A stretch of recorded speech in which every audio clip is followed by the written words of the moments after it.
الفاتحہ۔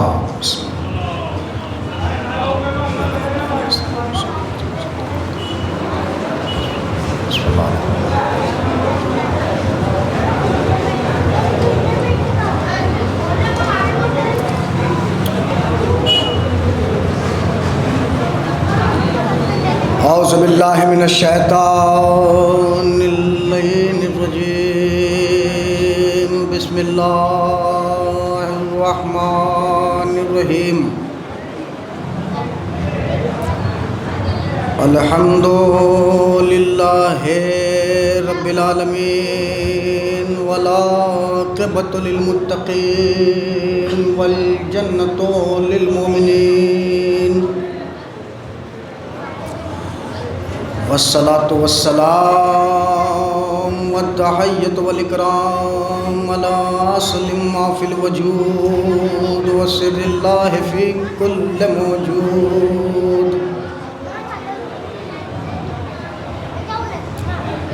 نقطۃ دائرۃ الوجود وصاحب لواء الحمد والمقام المحمود،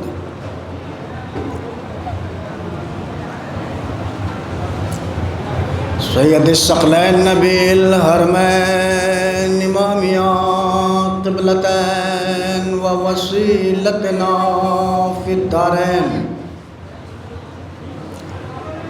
جد الحسن والحسین ابی القاسم محمد،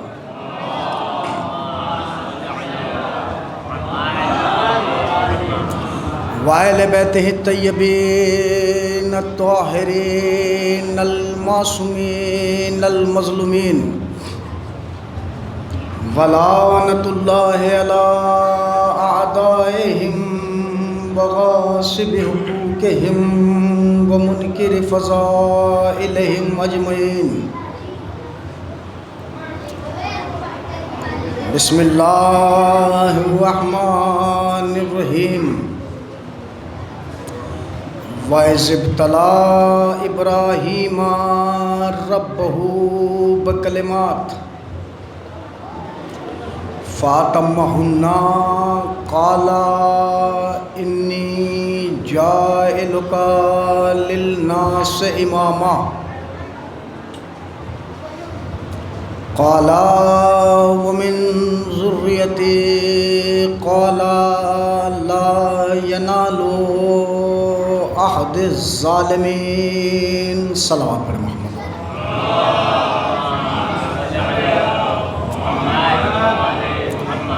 بزرگان قوم ملت، دوستداران اہل بیت، مولیان حیدر کرار، ارشاد باری تعالیٰ ہو رہا ہے، وَإِذِ ابْتَلَىٰ إِبْرَاهِيمَ رَبَّهُ بِكَلِمَاتٍ، ہم نے ابراہیم کو مبتلا امتحان کیا چند کلمات کے ذریعے سے، اور جب وہ اس میں کامیاب ہو گئے تو ہم نے انہیں انی جاعلک للناس اماما، ہم نے انہیں لوگوں کا امام بنا دیا، لوگوں کا امام بنایا، انی جاعلک للناس اماما۔ قال ومن ذریتی، امامت کے ملنے سے ابراہیم اتنے خوش ہوئے کہ فوراً کہنے لگے، پروردگار کیا امامت میری ذریت میں جائے گی؟ اللہ نے ارشاد فرمایا، لا ینال عہد الظالمین، ابراہیم جو بھی تمہاری نسل میں قاتل ہوگا، ظالم ہوگا، اس کو امام نہیں بنائیں گے۔ اس کا یہ مطلب ہے کہ اللہ نے پہلے ہی دن نفی کر دی کہ جو ظالم ہوگا وہ امام نہیں ہوگا۔ پہلے ہی دن اللہ نے اعلان کر دیا کہ ظالم کبھی امام نہیں بن سکتا، امام جب بھی ہوگا مظلوم ہوگا۔ غور فرمائیے گا۔ تو اس آیت کے حوالے سے میں اپنے بزرگوں کے سامنے، اپنے نوجوان بھائیوں کے سامنے ایک پیغام پہنچانا چاہتا ہوں کہ ہم سارے مسلمان ایک ہیں، سب نبی کا کلمہ پڑھتے ہیں، حج سارے مسلمان کرتے ہیں، زکوٰۃ سارے مسلمان دیتے ہیں، روزہ سارے مسلمان رکھتے ہیں، یعنی ہمارا قرآن بھی ایک ہے، نبی بھی ایک ہے، عید کا دن بھی ایک ہے، بقرہ عید کا دن بھی ایک ہے۔ اور فرمائیے گا، نبی بھی ایک ہے، قرآن بھی ایک ہے، احکام بھی ایک ہے، نماز بھی ایک ہے، مگر ان سارے مسائل کے باوجود ہم ایک نہیں ہیں۔ اس کی کیا وجہ ہے کہ سارے احکام تو ہم لوگوں کے ایک ہیں لیکن ہم ایک نہیں ہیں؟ اس کی وجہ یہ ہے کہ ہم لوگوں کا امام ایک نہیں ہے۔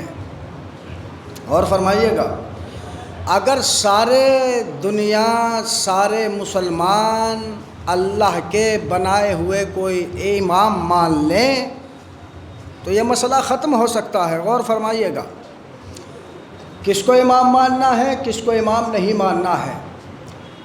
جس کو اللہ نے امام بنایا اس کو امام مان لو، جو منصوص من اللہ ہے، جو اللہ کی طرف سے ہے، اور جو زمانے کا ظالم ہے اس کو امام نہ مانو۔ اور فرمائیے گا، جسے ہم لوگوں نے بنایا اس کو امام تسلیم نہ کرو، امام اس کو مانو کہ جس کو اللہ نے بنایا۔ اچھا، اللہ نے بنایا تو کس کو بنایا؟ اس کو بنایا، اس کو کہا کہ امام جو ہوگا وہ ظالم نہیں ہوگا، امام مظلوم ہوگا۔ غور فرمائیے گا، قرآن نے پہلے ہی دن نفی کر دی کہ جو ظالم ہوگا وہ امام نہیں ہوگا۔ اب آپ یہ سمجھ لیں میرے نوجوان بھائی، ظلم کسے کہتے ہیں؟ ظلم دو طرح کا ہوتا ہے، ایک ظلم عظیم، دوسرا ظلم صغیر۔ ظلم عظیم وہ ظلم ہوتا ہے کہ جو بندہ اللہ کے ساتھ کرتا ہے۔ لا تشرک باللہ ان الشرک لظلم عظیم۔ جناب لقمان نے اپنے بیٹے کو وصیت کرتے ہوئے فرمایا کہ بیٹا دیکھو، ظلم نہ کرنا، اس لیے کہ ظلم بہت بڑا شرک ہے، ظلم بہت بڑا شرک ہے۔ تو ایک ظلم ہوتا ہے اللہ کے ساتھ، ظلم کی دو قسمیں ہیں، ایک ظلم عظیم، ایک دوسرا ظلم صغیر۔ ظلم عظیم وہ ہے کہ جو اللہ کے ساتھ کیا جاتا ہے، ظلم صغیر وہ ہے کہ جو بندہ بندے کے ساتھ کرتا ہے۔ اب میں آپ کو تفصیل میں لے کر جاؤں تو آپ کی سمجھ میں آ جائے کہ ظلم عظیم کسے کہتے ہیں، ظلم صغیر کسے کہتے ہیں۔ مثال کے طور پر میں نے کہا جو اللہ کے ساتھ شرک کرے وہ ظلم عظیم، تو ظلم صغیر کسے کہتے ہیں؟ جناب یوسف کے بھائی یوسف کو بہلا کر پھسلا کر لے کر گئے، کہاں؟ جنگل میں لے کر گئے۔ کیوں لے کر گئے؟ جناب یوسف نے خواب میں دیکھا کہ 11 ستارے، چاند، سورج سجدہ کر رہے ہیں، اور اپنا خواب اپنے بابا سے بیان کیا تو بابا یعقوب نے کہا کہ بیٹا اس خواب کو اپنے بھائیوں سے بیان نہ کرنا ورنہ وہ تمہارے قاتل ہو جائیں گے، وہ تمہارے دشمن ہو جائیں گے۔ تو جناب یوسف نے کہا کہ بابا وہ میرے اپنے ہیں، میرے بھائی ہیں، وہ میرے ساتھ کیسے مکر و فریب کر سکتے ہیں؟ تو جناب یعقوب نے فرمایا تھا بیٹا یہ نبوت اور امامت کا عہدہ ہی ایسا ہوتا ہے، یہ نبوت اور امامت کا عہدہ ہی ایسا ہوتا ہے۔ مگر عزیزان ایمان، ایمانداری سے بتائیں کہ جب جناب یوسف کے بھائیوں کو پتہ چلا کہ اس نے خواب دیکھا ہے اور اس کی خوابی کی تعبیر یہ جا رہی تھی، یعنی ہم سب اپنے بھائی کو سجدہ کریں گے اور بابا کے حصے کی نبوت یوسف کو ملے گی، تو جنگل میں لے کر گئے، جنگل میں لے کر گئے، کنویں میں ڈالا، رسی کاٹی، جناب یوسف کنویں کی گہرائیوں میں جانے لگے۔ غور فرمائیے گا، جناب یوسف کنویں کی گہرائیوں میں جانے لگے تو تاریخ یہ بتاتی ہے کہ کنویں کی گہرائیوں میں جاتے جاتے یوسف کی زبان سے یہ جملہ نکلا، اے علی میری مدد فرما، اے علی میری مدد فرما۔ میرے مولا کا جملہ یہ ہے کہ یوسف نے کنویں کی گہرائیوں میں گرتے گرتے گرتے مجھے پکارا، میں نے کنویں کی گہرائیوں سے پکڑ کر مصر کے تختے پر بٹھا دیا۔ ایک صلوات پڑھے محمد و آل محمد پر۔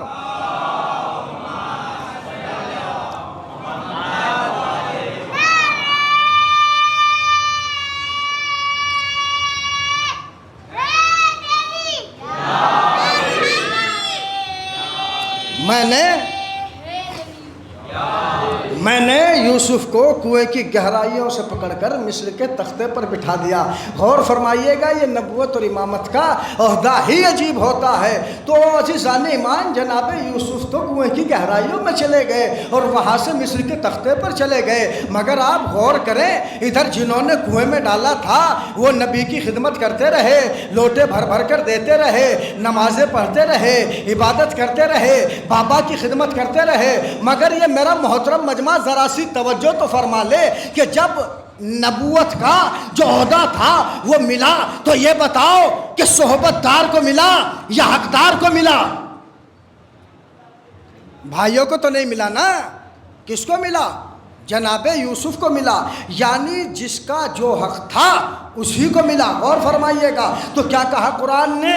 قرآن نے کہا وَإِذِ ابْتَلَىٰ إِبْرَاهِيمَ رَبَّهُ بِكَلِمَاتٍ، ہم نے جناب ابراہیم کو مبتلائے امتحان کیا چند کلمات کے ذریعے سے، اور جب وہ 100% کامیاب ہو گئے تو ہم نے انہیں لوگوں کا امام بنا دیا۔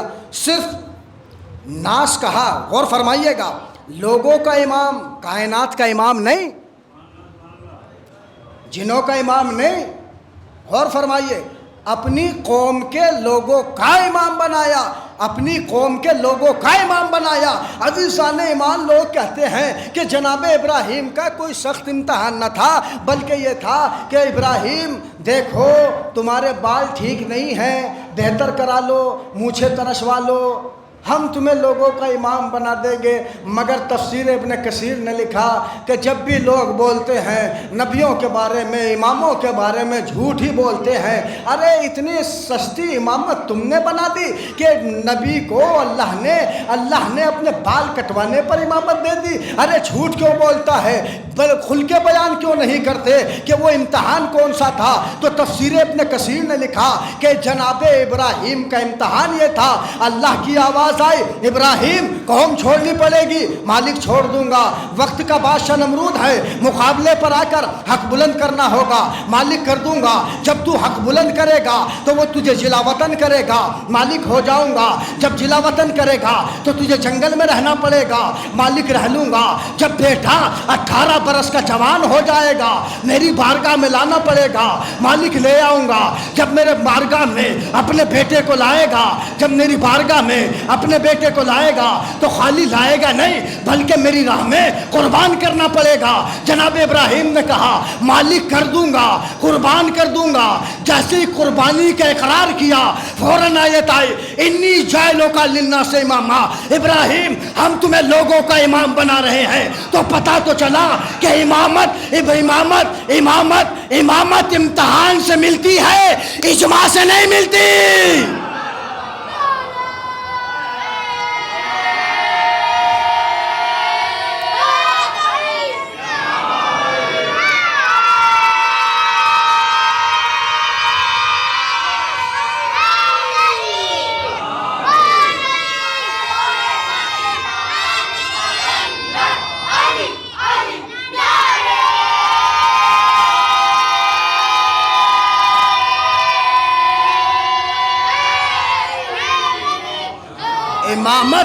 امامت بیٹا ابھی انشاءاللہ نعرہ لگے گا، امامت امتحان سے ملتی ہے، اجماع سے نہیں ملتی۔ تو جیسے ہی جناب ابراہیم کے سر پر اللہ نے تاج نبوت کو سجایا، فوراً کہہ دیا پروردگار یہ بتا کہ کیا امامت میری نسل میں جائے گی؟ میں کہوں گا ابراہیم جب اللہ تمہارے سر پر تاج نبوت کو سجا رہا تھا تم نے اس وقت سوال نہیں کیا کہ مالک یہ نبوت میری نسل میں جائے گی کہ نہیں جائے گی؟ مگر جیسے ہی اللہ نے تمہیں لوگوں کا امام بنایا، خالی لوگوں کے امام بننے پر تم نے اللہ سے سوال کر لیا یہ بتاؤ کیا امامت میری نسل میں جائے گی؟ میں کہوں گا ابراہیم ارے اپنی نسل کے لیے نبوت کا سوال کرتے، امامت کا کیوں سوال کیا؟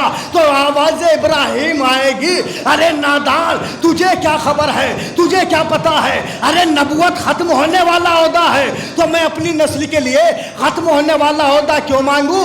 امامت قیامت تک جائے گی۔ ایک صلوات پڑھے محمد و آل محمد پر۔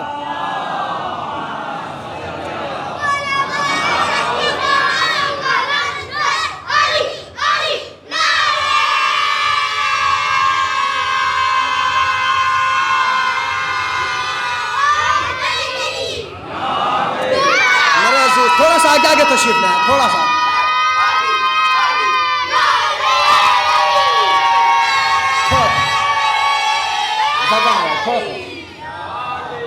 عزیزان ایمان، تو امامت کاہے سے ملتی ہے؟ غور فرمائیے گا، امتحان سے ملتی ہے. میں کہوں گا ابراہیم، تاج نمرود کے پاس، تخت نمرود کے پاس، سپاہ نمرود کے پاس، فوج نمرود کے پاس، لشکر نمرود کے پاس، جاہ و حشم نمرود کے پاس، خالی امامت کو لے کر کیا کرو گے؟ مگر جناب ابراہیم کا امامت لے لینا یہ بتا رہا ہے کہ امامت اور ہے، اقتدار اور ہے. اقتدار امامت کا مقابلہ نہیں کر سکتا میرے عزیزوں. غور فرمایا آپ نے، اقتدار امامت کا مقابلہ نہیں کر سکتا. تو قرآن نے کیا کہا؟ ابراہیم ہم تمہیں لوگوں کا امام بنا رہے ہیں، مگر یہ یاد رکھنا کہ تمہاری نسل میں جو بھی ظالم ہوگا اس کو امام نہیں بنائیں گے. ظالم امام نہیں بن سکتا. اچھا جی جانے ایمان، یہ میں اپنے بچوں کے لیے عرض کر دوں کہ ظلم کسے کہتے ہیں. غور فرمائیے گا، میرے ذہن میں آ گئی بات، تاکہ بات ہی صاف ہو جائے. ایک ہے ہمارا اور آپ کا ظالم.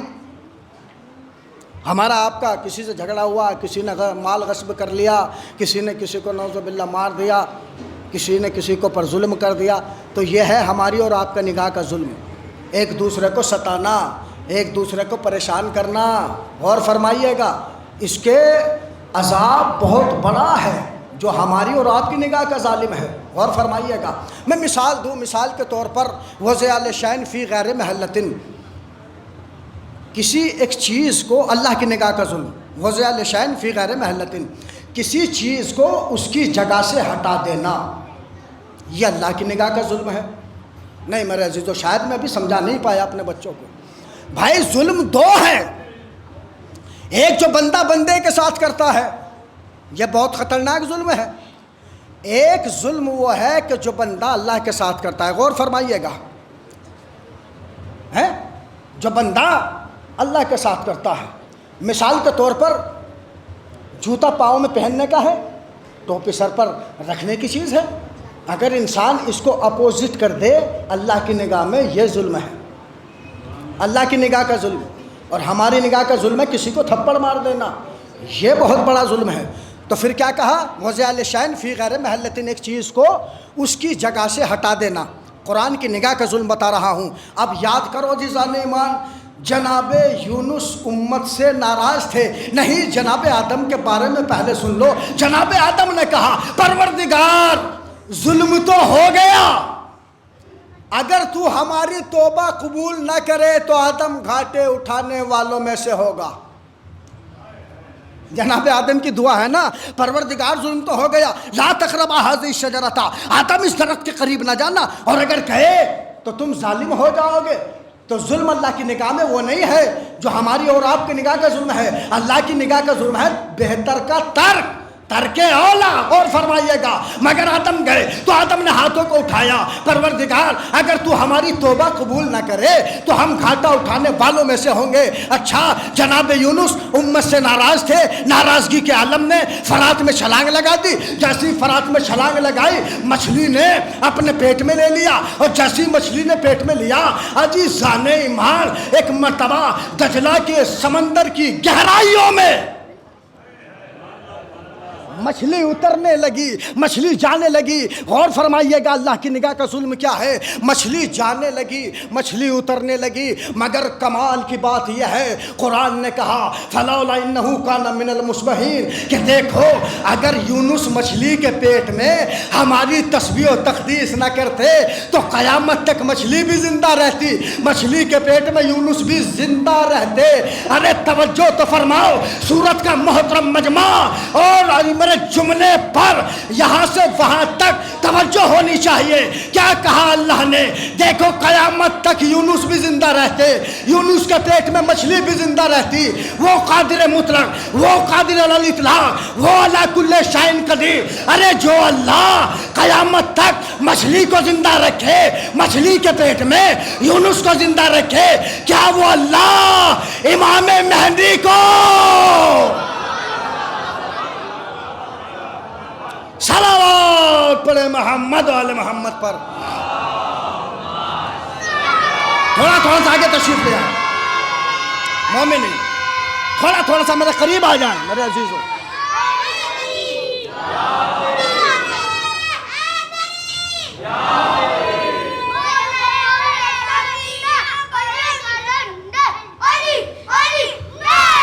ماشاء اللہ.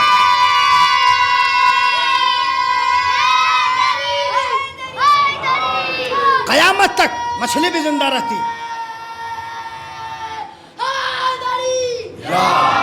قیامت تک یا علی، قیامت تک مچھلی بھی زندہ رہتی. مچھلی کے پیٹ میں یونس بھی زندہ رہتے. غور فرمائیے گا عزیزان ایمان. تو جا کے علماء سے تحقیق تو کرو، فکر تو کرو، جستجو تو کرو کہ آخر ہوا کیا تھا، کیا ہوا تھا کہ جناب یونس مچھلی کے پیٹ میں گئے. غور فرمائیے گا، فکر کیجئے گا میرے عزیزو. ہوا کیا تھا؟ اللہ نے 40 دن مچھلی کے پیٹ میں جناب یونس کو کیوں رکھا؟ میں آپ کو بتاؤں کیا ہوا تھا.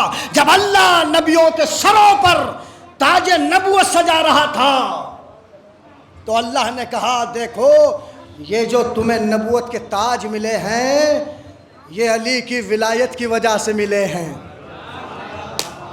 توجہ فرمائے میرے عزیزو میرے دوستو. یہ جو تمہیں نبوت کے تاج تمہارے سروں پر سجائے گئے ہیں تو یہ علی کی ولایت کی وجہ سے مل رہا ہے. علی کی ولایت کی بدولت تمہارے سروں پر تاج سجائے جا رہے ہیں. تو جناب یونس وہ نبی ہے جس نے نعوذ باللہ من ذالک انکار نہیں کیا بلکہ ایک لمحے کے لیے سوچا. ہائے ہائے ہائے، آپ بھی سوچیں میرے عزیزو. ایک لمحے کے لیے سوچا ارے کیسا ہوگا وہ علی، کیسا ہوگا وہ علی. اگر اس کی ولایت کا اقرار نہ کیا جائے تو اللہ نبوت نہیں دیتا. یونس تو نے اس کے بارے میں سوچا جسے ہم نے کبریائی کی تنہائیوں میں بنایا. تو اس کے بارے میں سوچ رہا ہے. 40 دن مچھلی کے پیٹ میں، غور فرمائیے گا 40 دن مچھلی کے پیٹ میں. ارے میرا محترم مجمع ذرا سی تو فکر کر لے. ارے جب علی کی ولایت کے بغیر اللہ نبیوں کو نبوت نہیں دیتا تو انسان کو جنت کیسے دے گا؟ ایک صلوات پڑھے محمد و آل محمد پر.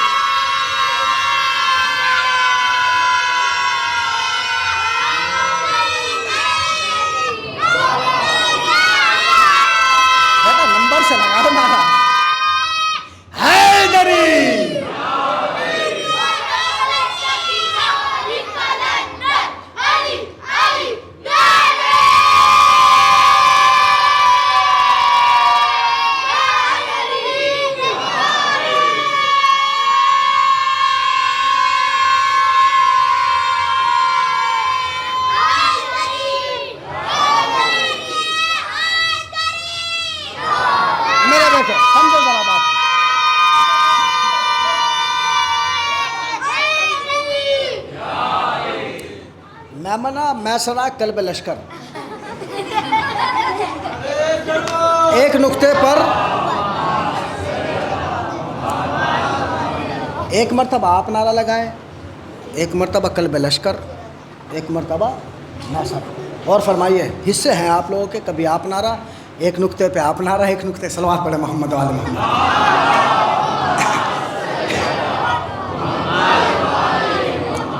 تو عزیزان ایمان سمندر کے پیٹ میں گئے 40 دن. یونس اس کے بارے میں خیال کیا جسے کبریائی کی تنہائیوں میں بنایا. جاؤ 40 دن مچھلی کے پیٹ میں، سمندر کی گہرائیوں میں مچھلی جناب یونس کو گھمائے پھر رہی ہے. اور جناب یونس ہے کہ تسبیح پڑھ رہے ہیں اور قرآن یہ کہہ رہا ہے فلولا انہ کان من المصبحین. اگر یونس مچھلی کے پیٹ میں ہماری تسبیح نہ پڑھتے، ہماری تقدیس نہ کرتے تو قیامت تک مچھلی بھی زندہ رہتی قیامت تک یونس بھی زندہ رہتے، غور فرمائیے گا۔ اچھا، جیسی سمندر کی گہرائیوں میں مچھلی جانے لگی تو جناب یونس نے سوچا کہ مالک عجب سی کھرکھراہٹ کی آوازیں ہیں، عجب سا شور ہے مچھلیوں کا۔ اچھا پہلے آپ الحمدللہ نوجوان بیٹھے ہوئے ہیں، مجھ سے بہتر شاید جانتے ہوں، مچھلیاں زبان سے گفتگو نہیں کرتی، مچھلیاں سوچ سے گفتگو کرتی ہیں۔ اللہ کا نظام ہے، زبان سے نہیں بولتی، سوچ سے گفتگو کرتی ہیں مچھلیاں۔ تو جب مچھلیاں سوچ سے گفتگو کر رہی تھی، یا میں اپنے لفظوں کو بدل کر یہ کہوں کہ مچھلیاں اللہ کی تسبیح کر رہی تھی، تو وہ شور تو نبی کی سمجھ میں نہیں آیا۔ مالک عجب سا شور ہے، میری سمجھ میں نہیں آ رہا ہے۔ آپ سنیں گے کیا جملہ تھا قدرت کا، یونس تمہیں سمندر کی گہرائیوں میں بھیجا ہی اس وجہ سے ہے تاکہ تم سمجھ سکو کہ دریائی مخلوق کون سی زبان میں تسبیح پڑھتی ہے۔ قیمتی جملہ، تجھے سمندر کی گہرائیوں میں بھیجا ہی اس وجہ سے ہے تاکہ تو سمجھ سکے کہ مچھلیاں کون سی زبان میں گفتگو کرتی ہیں، کون سی زبان میں تسبیح پڑھتی ہیں۔ تو ایک مرتبہ عزیزان ایمان جناب یونس نے کہا، پروردگار میری سماعت کے اسپیکر کو ذرا بلند کر تاکہ میں یہ سمجھ سکوں کہ یہ دریائی مخلوق کون سی زبان میں تسبیح پڑھ رہی ہے۔ اللہ نے سماعت کے اسپیکر کو بڑھایا، اور جیسی سماعت کا اسپیکر بڑھا تو جناب یونس نے سنا مچھلیاں کہہ رہی تھی، اللہم صلی علی محمد وآل محمد۔ فوراً ایک مرتبہ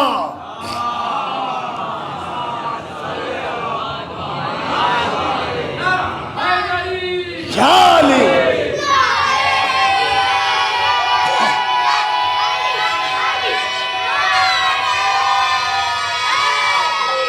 جالی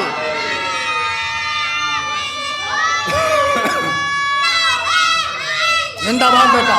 تو عزیزان ایمان غور کریں، توجہ کریں، فکر کریں، سوچیں، تجھے بھیجا ہی اس وجہ سے ہے تاکہ تو سمجھ سکے کہ دریائی مخلوق کیا کہہ رہی ہے۔ فوراً ایک مرتبہ جناب یونس نے سوچا، ارے مچھلیاں جس پر صلوات پڑھ رہی ہیں، جس کے وسیلے سے دعائیں کر رہی ہیں، فوراً اپنے ہاتھوں کو اٹھایا، اٹھانے کے بعد کہا، پروردگار تو اعلیٰ ہے، تجھے علی کا واسطہ، مجھے مچھلی کے پیٹ سے نکال۔ آواز قدرت آئی، جبرائیل علی کا واسطہ دیا ہے، مچھلی کے پیٹ سے نکال۔ 40 دن کے بعد یونس مچھلی کے پیٹ سے باہر نکلے، مگر میرا محترم مجمع توجہ فرمائے، ارے جب بغیر علی کی دعا کے یونس مچھلی کے پیٹ سے باہر نہ آ سکے تو انسان بغیر علی کی محبت کے جنت میں نہیں جا سکتا۔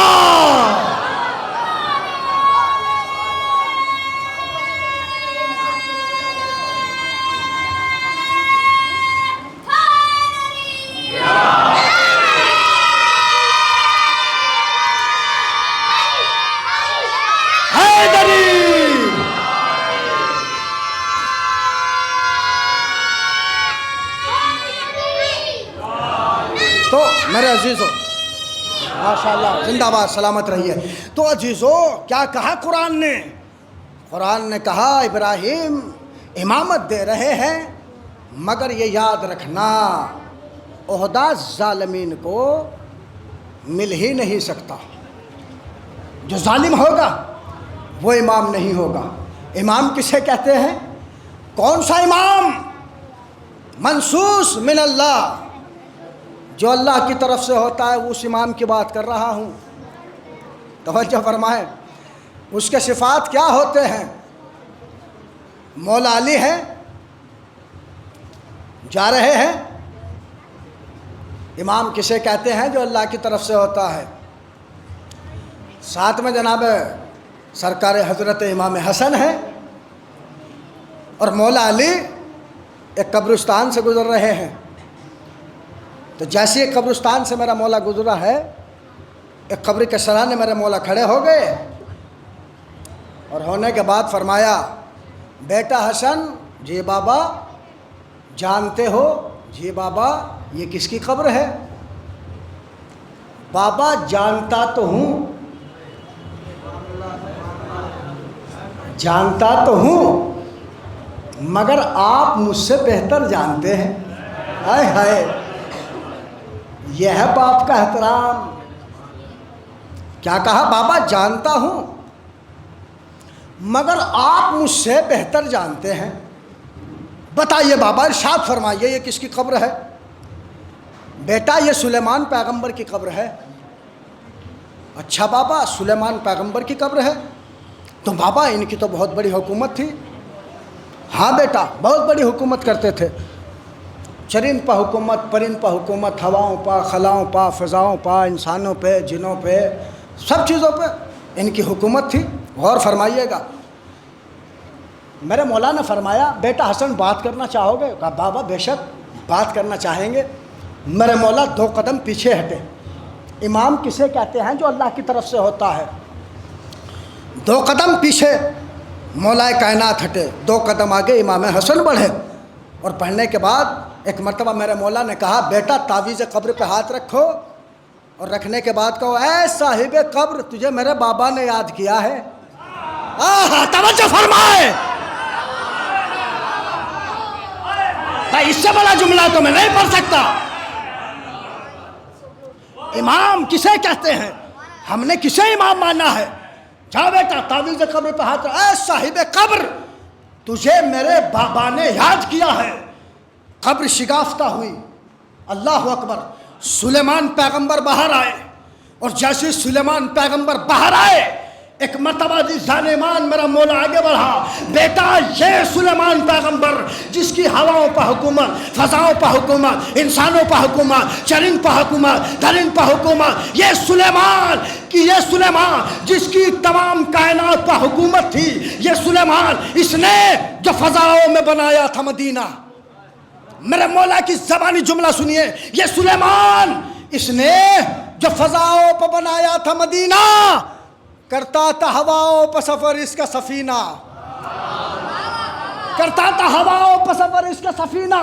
اور کیجئے گا، کرتا تھا ہواؤں پہ سفر اس کا سفینہ۔ انگشت سلیمان میں تھا ایک نگینہ، اس ایک نگینے کا تھا ایک خاص قرینہ۔ بیٹا حسن معلوم ہے کیوں؟ اس پہ یہ خالق کا کرم تھا، اس خاص نگینے پہ میرا نام۔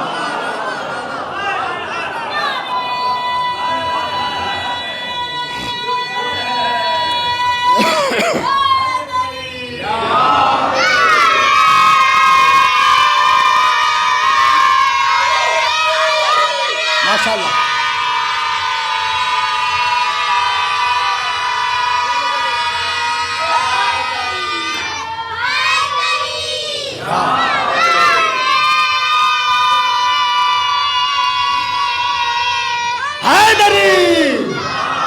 معلوم ہے کیوں؟ اس پہ یہ خالق کا کرم تھا۔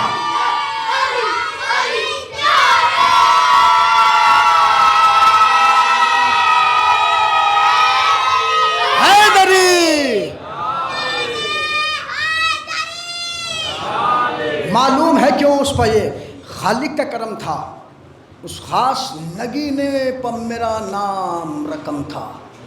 میرے نام کی برکت سے سلیمان حکومت کیا کرتا تھا۔ یہ سلیمان میرے نام، توجہ کریں، عام انسان، میں تو کہتا ہوں یہ جملہ کہ عام انسان کیا مقابلہ کرے گا علی کا؟ علی کا مقابلہ کرنا ہے تو آدم سے کرو، نوح سے کرو، ابراہیم سے کرو۔ اور فرمائیے گا، اور جب آدم سے مقابلہ ہوگا تو دیکھ لینا آدم کے قدم پیچھے رہ جائیں گے، علی کے قدم آگے بڑھ جائیں گے۔ سلیمان باہر آ گئے، نبی ہیں بہت بڑے۔ اور فرمائیے گا بیٹا یہ سلیمان پیغمبر، سلیمان یہ میرا بڑا بیٹا حسن، دعا سلام علیک سلیک بات چیت۔ اور فرمائیے گا واقعہ تو اتنا ہی ہے، گئے واپس، قبر دوبارہ بند ہو گئی، واقعہ بھی بند ہو گیا، آگے واقعہ نہیں ہے۔ واقعہ اتنا ہی ہے کہ تعویذ قبر پہ ہاتھ رکھا، سلیمان باہر آئے، حضرت امام حسن سے ملاقات ہوئی، دعا سلام ہوئی، دوبارہ گئے، قبر دوبارہ سے بند ہو گئی، واقعہ بھی بند ہو گیا۔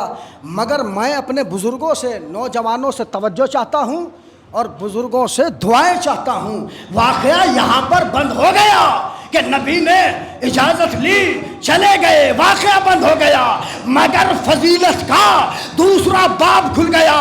ارے ہم نے تاریخ میں پڑھا کہ اب تک نبی اسے کہتے ہیں جو ٹھوکر لگاتا ہے، مردے کو زندہ کرتا ہے، مگر امام اسے کہتے ہیں جو نبیوں کو زندہ کرتا ہے۔ ایک صلوات پڑھے محمد آل محمد پر۔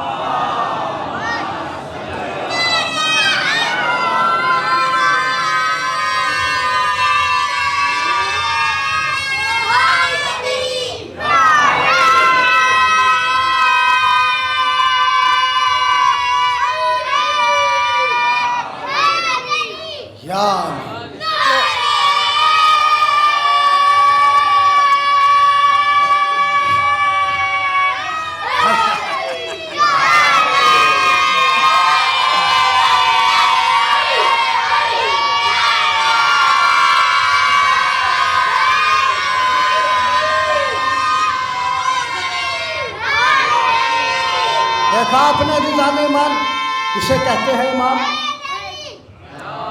کسے کہتے ہیں امام؟ جو انسانوں کو زندہ کر دے اس کو نبی کہتے ہیں، جو نبیوں کو بھی زندہ کر دے اس کو امام کہتے ہیں۔ امام کا مقابلہ تو کون کرے گا یہ سارے کام؟ جو منصوص من اللہ ہوگا، جو اللہ کی طرف سے ہوگا، وہی تو یہ سارے کام کرے گا نا۔ غور فرمائیے گا، ابراہیم کو خالی لوگوں کا امام بنایا، مگر عزیزان ایمان حضرت علی لوگوں کے امام نہیں ہے، کائنات کے امام ہیں، جنوں کے امام ہیں، انسانوں کے امام ہیں، چرند کے امام ہیں، پرند کے امام ہیں۔ غور فرمائیے گا، میں نے جملہ کہا کہ خالی انسانوں کے امام نہیں ہیں، پرندوں کے بھی امام، جنوں کے بھی امام۔ عزیزان ایمان ذرا سی توجہ فرما لیں اس مرحلے پر کہ جب منصور نے شیر منگائے اور یہ پلان بنایا کہ امام رضا کو کس طرح سے اپنے راستے سے ہٹایا جائے، تو مشیر نے مشورہ دیا کہ افریقہ سے شیر بلائے جائیں۔ کئی دن تک میں نے کہا کہ امام خالی لوگوں کے امام نہیں ہیں، ہمارے پوری کائنات کے امام ہیں۔ غور فرمائیے گا، تو یہ مشورہ ہوا شیر منگاؤ افریقہ سے اور کئی دن ان کو بھوکا رکھو اور پھر امام کو بھیج دیتے ہیں نسل کے لیے، تاکہ نسل دیکھ لے کیسی ہے، کیسی بہتر ہے کہ نہیں ہے۔ امام اندر جائیں گے، باہر سے دروازہ بند کر دینا، شیر امام کو کھا جائے گا، حکومت میں اعلان کرا دینا کہ شیر نے امام کو کھا لیا، الزام بھی نہیں آئے گا، راستے سے بھی ہٹ جائیں گے۔ افریقہ سے شیر منگائے گئے عزیزوں، قیمتی نسلدار ببر شیر، دہاڑنے والے، اور ان دہاڑنے والے شیروں کو کئی دن تک بھوکا رکھا گیا، کھانا نہیں دیا گیا، درندوں کو کھانا نہیں دیا گیا، بھوکے ہو گئے۔ اور جب بھوکے ہو گئے تو ایک مرتبہ مامون نے اپنے مشیر سے کہا کہ چلو کئی دن ہو گئے شیر آئے ہوئے ہیں، ذرا امام کو لے کر چلو۔ مشیر امام کی خدمت میں آیا اور آنے کے بعد کہا چلیے مامون نے بلایا ہے، آئے خدمت میں، کیا ہوا؟ کہا دیکھو وہ میں نے شیر منگائے ہیں افریقہ سے، تو ذرا آپ دیکھ لیں، تحقیق کر لیں کس کی نسل صحیح ہے، تاکہ میں اسے اپنے دربار میں رکھ سکوں۔ جس کی نسل صحیح ہوگی وہ دربار میں رہے گا، جس کی نسل صحیح نہیں ہوگی اسے دربار سے نکال دوں گا، واپس جنگل میں بھیج دوں گا۔ ایک مرتبہ عزیزان ایمان امام آئے ہیں، اور جیسے امام آئے پنجرے کے قریب دروازہ کھولا، امام اندر گئے، فوراً باہر سے دروازہ بند کر دیا۔ مامون اوپر سے یہ منظر دیکھ رہا تھا، غور فرمائیے گا، مامون یہ منظر دیکھ رہا تھا کہ سارے شیروں نے دیکھا کہ 8واں علی ہمارے سامنے کھڑا ہے۔ آٹھواں امام آٹھواں علی ہمارے سامنے کھڑا ہے تو ایک مرتبہ تمام کے تمام شیر امام کے قدموں پر گر کر بوسہ دینے لگے تو منصور لکنت آلود زبان میں کہتا ہے یہ بتائیے کس کی نسل بہتر ہے؟ امام نے فرمایا سب کی نسل بہتر۔ توجہ فرمائے میرے جملے پر، یہ نہیں کہا، کیا کہا؟ کس کی نسل بہتر ہے؟ امام نے فرمایا سب کی نسل بہتر ہے، سب کی نسل بہتر ہے، سب کی نسل اچھی ہے۔ تو ایک مرتبہ مامون کہتا ہے آپ نے کیسے پہچانا سب کی نسل بہتر ہے؟ امام نے فرمایا ارے دیکھتا نہیں ہے وقت کے امام کے قدموں پر جو گر جائے۔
جو وقت کے امام کے قدموں پر گر جائے اس کی نسل بہتر ہوتی ہے، اس کی نسل اچھی ہوتی ہے۔ تو عزیزان ایمان غور فرمایا آپ نے، مشکور ہوں آپ حضرات کا، ورنہ میرا خدا اور خدائے حسین بہتر جانتا ہے کہ میں بخار کی حالت میں ہوں، لیکن عقیدت اور محبت اور جذبہ ایسا ہوتا ہے کہ انسان اپنے آپے کو بھول جاتا ہے۔ یہی تو معجزہ ہے اس ذکر کا، یہی تو کمال ہے اس ذکر کا۔ غور فرمائیے گا، کٹتے ہم ہیں تو ہمیں تو تکلیف نہیں ہوتی بھائی یہی تو معجزہ ہے میرے مولا کا۔ مصائب ہوتے ہیں تو انسان کے اوپر اگر مصیبت ہے تو اپنی مصیبت کو بھول جاتا ہے، امام کے غم کو یاد کر لیتا ہے۔ تو کس کا کمال ہے یہ؟ اس محبت کا کمال ہے عزیزو، مولا حسین کا کمال ہے۔ اللہ اکبر، خدا آپ کو سلامت رکھے، آپ جئیں، آپ سلامت رہیں۔ اور یاد رکھنا میرے عزیزو، میں ایک جملہ پڑھوں گا شیخ احمد، اور انشاءاللہ بس یہیں سے ربط مصائب۔ یہ نعرے تو ہماری جان ہے، ہماری پہچان ہے، ہماری نسلوں کی طہارت کی ضمانت ہے یہ نعرے، مگر میں یہ چاہتا ہوں کہ چونکہ وقت بہت کم ہے، وقت کی قلت ہے، تنگی ہے، اس وجہ سے تھوڑا سا میں یہ چاہتا ہوں کہ ہمارے جو نوجوان بھائی ہیں وہ ہمارے چھوٹے بھائیوں کو سمجھائیں کہ وقتاً وفوقتاً نعرے لگائیں۔ غور فرمائیے گا، اگر وقت کی خدا کی قسم تنگی نہ ہوتی تو پھر یہ نعرے تو ہماری جان ہیں، ان نعروں کے ذریعے سے تو لوگوں نے بڑے بڑے میدان فتح کیے ہیں۔ اگر یہ نعرے مجلسوں میں نہ لگائے جائیں تو بچے بزدل پیدا ہونے لگے۔ ایک سلام علی محمد و آل محمد پر۔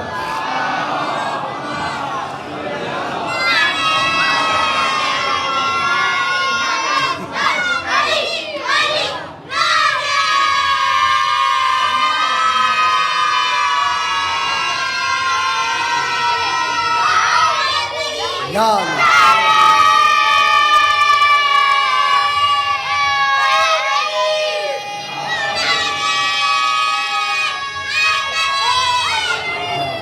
تو یہ نعرے ہماری پہچان ہے، یہ نعرے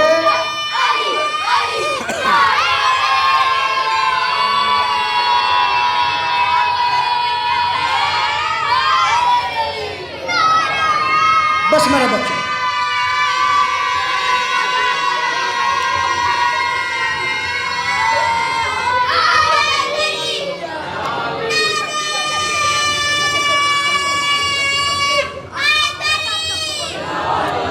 میرے عزیزوں، میرے دوستوں، آپ توجہ فرما رہے ہیں کہ خدا کبھی بھی ظالم کو امام نہیں بناتا۔ شیخ احمد، ہم نے امام کن کو مانا ہے؟ ہم نے امام کن کو سمجھا ہے؟ ہم اپنا دل اور جان کس پہ قربان کرتے ہیں؟ شیخ احمد نے خواب میں دیکھا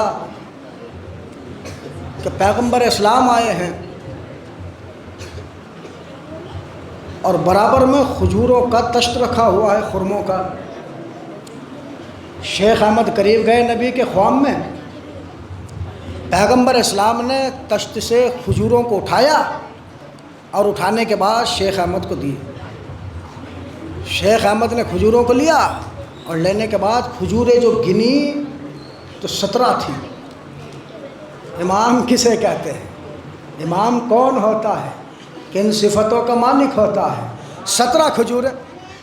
بڑا حیران پریشان، عالم تھا، جاننے والا تھا، چاہنے والا تھا، اپنے ذہن سے سوچنے لگا کہ شاید 17 کھجوریں، یا تو 17 سال زندہ رہوں گا، یا 17 مہینے زندہ رہوں گا، یا 17 دن زندہ رہوں گا۔ غور فرمائیے گا، یا 17 دن زندہ رہوں گا، یہ سوچ رہے ہیں شیخ احمد۔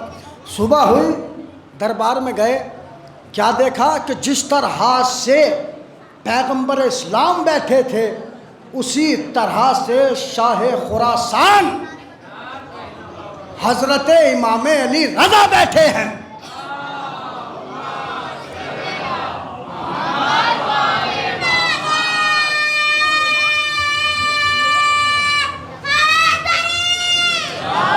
اسی طرح سے جس طرح سے امام بیٹھے تھے، بالکل اسی طرح سے جس طرح سے نبی بیٹھے تھے اسی طرح سے امام بیٹھے ہیں۔ امام بیٹھے ہیں، برابر میں خرموں کا تشت بھی رکھا ہوا ہے۔ ایک مرتبہ شیخ احمد قریب گئے اور جیسے ہی قریب گئے، امام کسے کہتے ہیں؟ امام کسے کہتے ہیں؟ جیسے ہی قریب گئے، ایک مرتبہ 8ویں علی نے کھجوروں کو اٹھایا، اٹھانے کے بعد شیخ احمد کو دیا۔ شیخ احمد نے گنی تو کھجوریں 17 تھی۔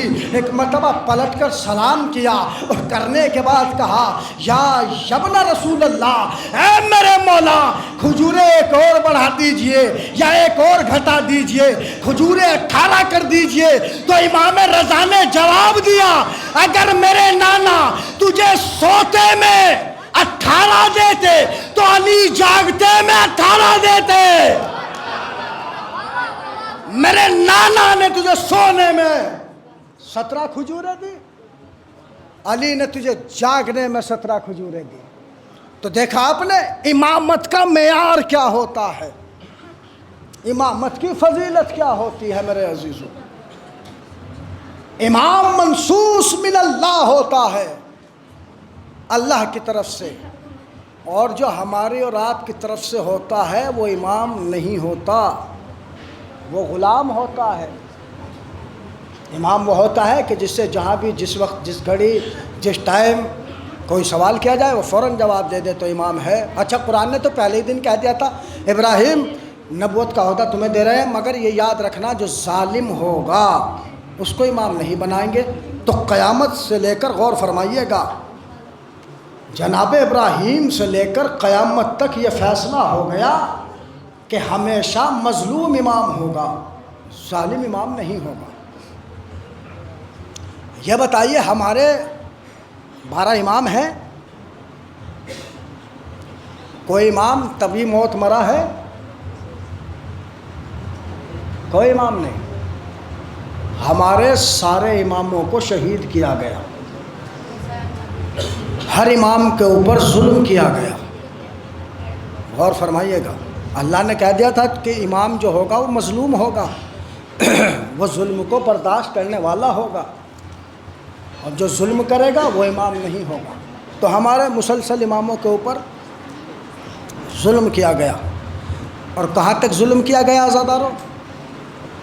آج جناب قاسم کے مصائب ہونے ہیں نا، بہت نفیس شہزادہ ہے، خدا کی قسم برادر، اتنا نفیس شہزادہ ہے، 13 برس کا ہے، مگر جب کھانا کھاتا ہے تو لقمہ جناب فروا منہ میں ڈالتی ہیں، اتنا نفیس شہزادہ ہے۔ اور بیٹا کس کا ہے؟ سرکار حضرت امام حسن کا۔ باپ کتنا مظلوم ہے، خدا گواہ ہے، منبر رسول سے کہہ رہا ہوں، 20-25 سال ہو گئے خدمت خاندان رسالت کرتے ہوئے، بچپنے کے عالم سے میرے اپنے مولا کا ذکر کر رہا ہوں۔ ایام اعزاں میں کبھی بھی میں نے سرکار قاسم کے مصائب بغیر سرکار حسن کے نہیں پڑھے۔ میرا دل چاہتا ہے کہ میں 2 روایتیں ضرور پڑھتا ہوں۔ عزاداروں، ہر امام کو شہید کیا گیا، ہمارے سرکار حضرت امام حسن کو کس طرح سے زہر دیا گیا؟ علامہ مجلسی لکھتے ہیں، پہلے یہ سمجھ لو، جو زہر ہمارے مولا حسین کو دیا گیا اس کی 3 کیفیتیں تھیں۔ علامہ مجلسی نے لکھا کہ اگر اس زہر کا ایک قطرہ سمندر میں ڈال دیا جائے تو سمندر کی مچھلیاں ابل پڑے، پانی میں ملا کر زمین پر ڈال دیا جائے تو حشرات الارض ابل پڑے، اور اس زہر کا ایک قطرہ اگر بھینس کی پیشانی پر لگا دیا جائے تو بھینس دودھ کی جگہ خون دینے لگے۔ جو زہر ہمارے مولا حسین کو ملا ہے، عزاداروں، زہر مل گیا، اور جب زہر مل گیا غسل دیا گیا، کفن دیا گیا، مولا آپ کو تو کفن بھی دیا گیا، غسل بھی دیا گیا، مگر کربلا کے میدان میں دیکھیے تیار ہو گیا جنازہ۔ بنی ہاشم نے اپنے بھائی کے جنازے کو اٹھایا، اور جیسے ہی ایک مرتبہ چاہتے ہیں کہ رسول کے قریب دفن کر دے تو چند ظالم آئے ہیں اور آنے کے بعد کہا ہے حسین اپنے بھائی کے جنازے کو واپس لے جاؤ، ہم یہاں دفن نہیں ہونے دیں گے۔ عزاداروں، آپ توجہ تو کریں، جب کوئی مسلمان مرتا ہے کوئی لکڑی کا انتظام کرتا ہے، کوئی قبر کا انتظام کرتا ہے، کوئی پانی کا انتظام کرتا ہے، کوئی پھول لے کر آتا ہے، کوئی ہائے لے کر آتا ہے، مگر ہائے رے فاطمہ کے بیٹے، ارے کتنے غریب ہیں، ارے جب جنازہ اٹھا تو کوئی تیر لایا، کوئی تلوار لایا۔ جزاکم اللہ عنا خیر الجزا۔ ہاں عزادارو، ایک مرتبہ حسین سے کہتے ہیں دیکھو اپنے بھائی کے جنازے کو لے جاؤ، ہم یہاں پہ دفن نہیں ہونے دیں گے۔ تو ایک مرتبہ عزادارو امام حسین فرماتے ہیں ارے کیسے دفن نہیں ہونے دو گے؟ گھر بھی ہمارا، نانا بھی ہمارا، وطن بھی ہمارا، کیسے دفن نہیں ہونے دو گے؟ اور ایک مرتبہ قیامت کا جملہ امام حسین فرماتے ہیں دیکھو میرے بھائی حسن کو نانا کے پہلو میں دفن ہونے دو، میں حسین ہو کے وعدہ کرتا ہوں اپنے لیے جگہ بھی نہیں مانگوں گا، ارے میں مدینے میں دفن بھی نہیں ہوں گا۔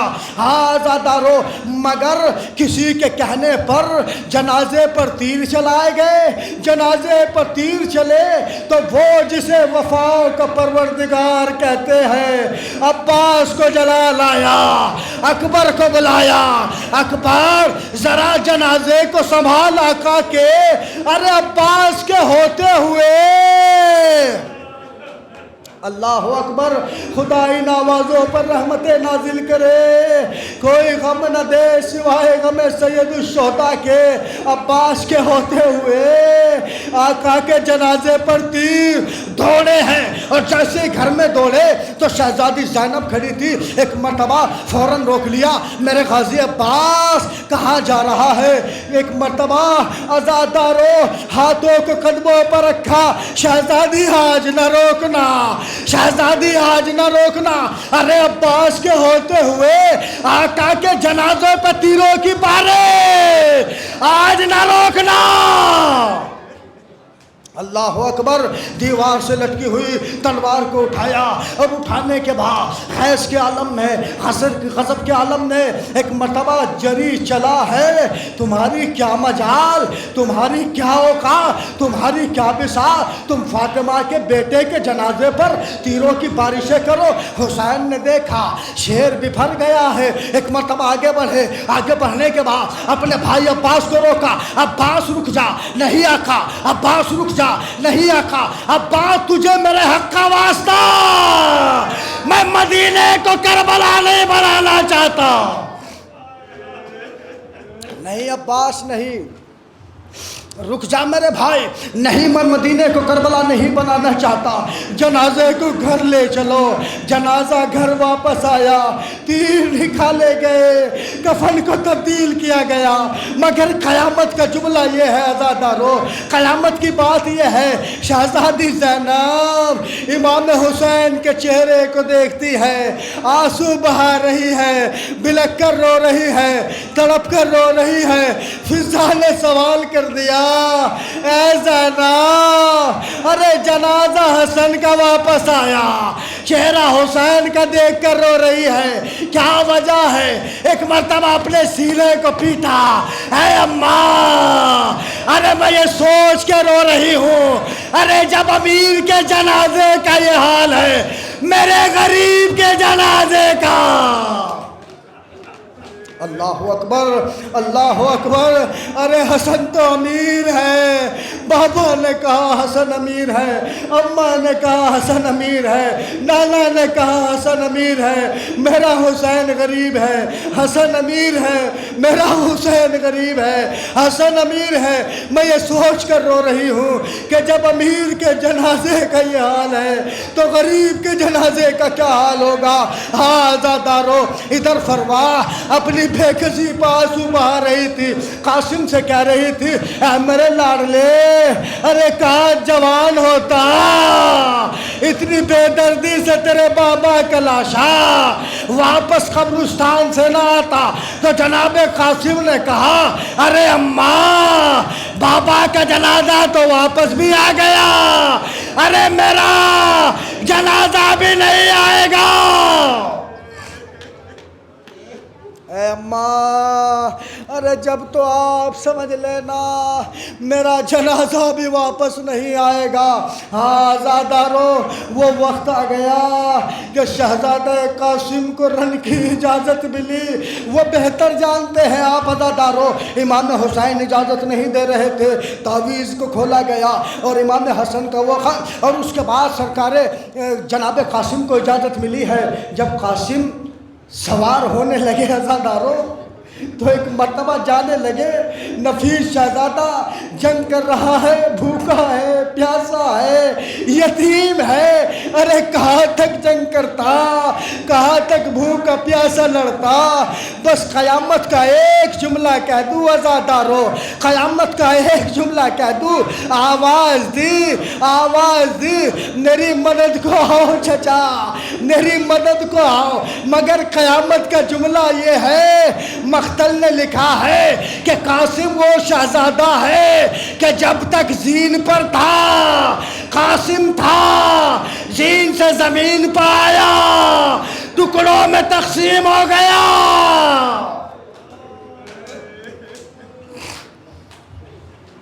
اللہ اکبر، اللہ اکبر۔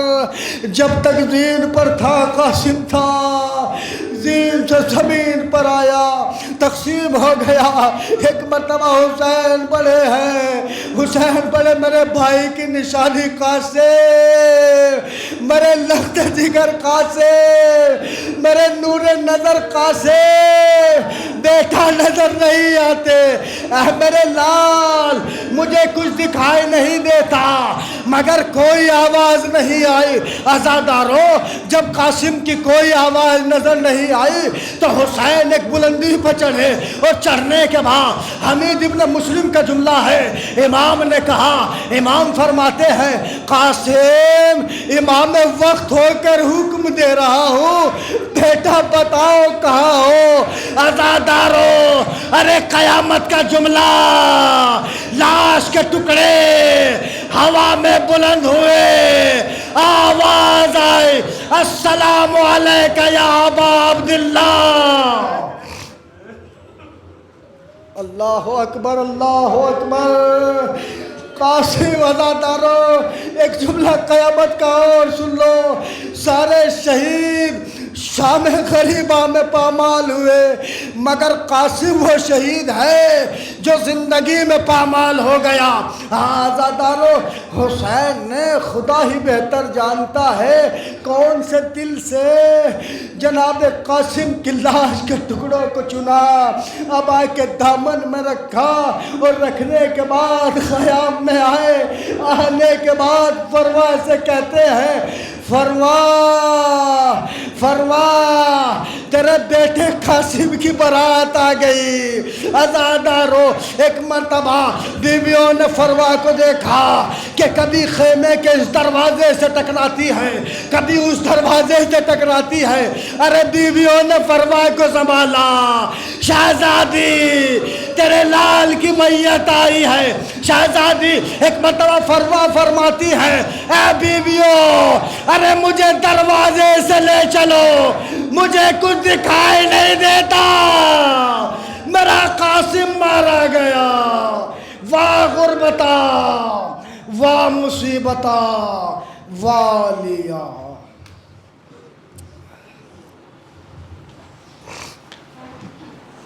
انا للہ و انا الیہ راجعون، وزن قضائی و تسلیم۔